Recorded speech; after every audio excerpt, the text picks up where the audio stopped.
रात्रि में स्नान करने का विधान नहीं है। जैसे तीर्थों में गए, कोई दिन पहुंचे और रात्रि में स्नान करके फिर आ गए।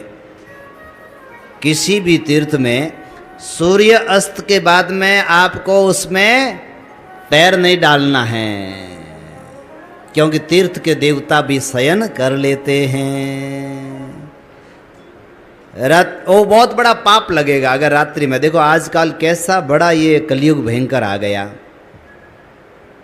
जब आप हरिद्वार जाते हैं तो रात में, सूर्य रात में कितने लोग स्नान करते हैं, क्या एकदम उनको पता ही नहीं कि हम क्या, अरे पाप पुण्य की जगह पाप की कमाई करते हैं। और फिर क्या हरिद्वार स्नान करके आए, मन हल्का हुआ ही नहीं। अरे मन हल्का कहाँ से हुआ, तुम तो पुण्य की जगह पाप कमा करके आ गए।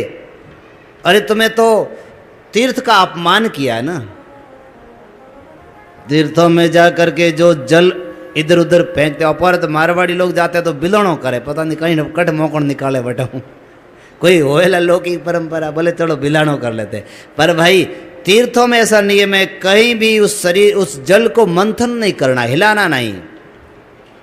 और कोई अपने शरीर को मलता है हाथ, अरे भाई वे माँ गंगा तो आपके अंतर के मैल को धोने वाली हैं। विधान तो यह है, अगर आपको तीर्थ का पूरा पुण्य चाहिए स्नान का, तो पहले जहां आप रुके हुए हैं जिस धर्मशाला में, वहां पहले स्नान करके फिर पवित्र मन से जाओ। और देखो एक बार आप स्नान कर लोगे अपने घर में तो ऐसा मन, और उसके बाद जब स्नान करने के लिए जाओगे तीर्थ में तो आपकी दृष्टि बदल जाएगी, ऐसा भाव पवित्र हो जाएगा। और फिर गंगा माँ में स्नान करो तो सीधे के सीधे नाक पकड़ करके डुबकी लगाओ। जिधर से गंगा मैया आ रही है, जिधर से धारा आ रही है, उसकी तरफ मुंह करके स्नान करना चाहिए। और बड़े प्रेम से 3 बार 5 बार 11 बार जितो थोड़ा सामर्थ्य होवे, क्योंकि थे अटो 11 उन टाइम हैंग कहे मारे पोतरी डुबकी लगाई जे, मारी पोतरी डुबकी लगाई जे। अब ठंडी में याद ही नहीं आवे कैरी कैरी डुबकी लगानी है, तो जो भी लगाने है भगवान सवार पोतरी, आप मान लीजिए एक डुबकी सवार पोतरी लगा दो। नहीं तो अटे तो गर्मी में भी गंगा जी पानी तो ठंडो है भाई, तो भूल जाओ व्यक्ति कि कह कहो तो डुबकी लगाओ।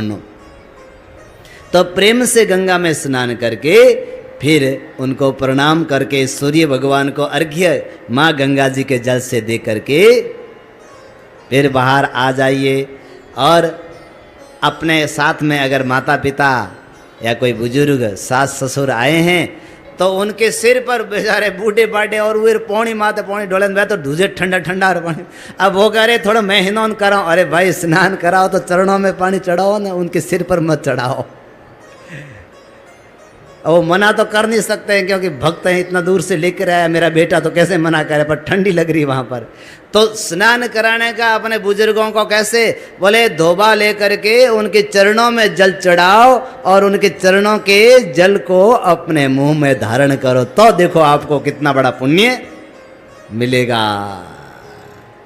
तो माता पिता को या जो भी आपके साथ में हैं उनको चरणों में जल अर्पण करना। जब हम लोग स्नान करते हैं पहले के ज़माने में, तो पहले समय आज से 7-8 साल पहले स्नान जब करने के लिए जाते थे गुरु महाराज जी के साथ में, तो सब लोग गुरु महाराज जी को स्नान कराते थे, जल गुरु महाराज जी की ओर फेंकते। पर अब लोग सब समझ गए कथा सत्संग सुन करके, कभी भी गुरु जी की और जल को, कभी भी तीर्थ जल को नहीं। हाँ, गुरु महाराज जी सबके ऊपर जल से प्रोक्षण कर सकते हैं, गुरु महाराज जी सबके ऊपर जल छिड़कते हैं, पर आपको कभी उनके भाई गुरु जी छिड़क रहे तो हम भी उनको स्नान कराएं, आपको कभी भी यह ऐसा नहीं करना है। आप जहाँ पर हैं, जिस जगह पर स्नान कर रहे हैं दूर, तो वहीं से धोबा भरिए पानी से, और धोबा भर करके वहीं से ऐसा मन में कल्पना करिए गुरु जी के चरणों में जल चढ़ा रहे हैं। और ज़्यादा ही अगर प्रेम है और गुरु जी से डर नहीं लगे तो चले जाओ पास में, और नहीं तो अगर डर लगे तो दूर ही कर लो, गुरुजी मान लेला। तो जल गुरुदेव के चरणों में अर्पण करना है। फिर कोई कोई होता है कि गुरु महाराज जी देखे तो जल चढ़ाओ, अरे बिना देखे चढ़ाओगे तो जल चढ़ जाता है जल तो आपका। कभी कभी कोई होता है ना, प्रणाम किया, गुरु महाराज जी का ध्यान दूसरी जगह था तो हम अरे देखा नहीं, दोबारा गुरु महाराज शाम किया तो फिर लंबे होकर पढ़ते हैं। ये एक बगुला भक्ति है। अरे जब आपने प्रणाम कर लिया, अब गुरु महाराज जी देखे या नहीं देखे वो तो देख लिया ना, फिर भी दोबारा करते हैं। गुरु जी ने देखा नहीं, दोबारा कर लेते हैं। तो ये भक्ति भाई श्रेष्ठ भक्ति नहीं है, ये तो दिखावे की भक्ति हो जाएगी। तो भाई तीर्थों में इस तरह से स्नान करना चाहिए।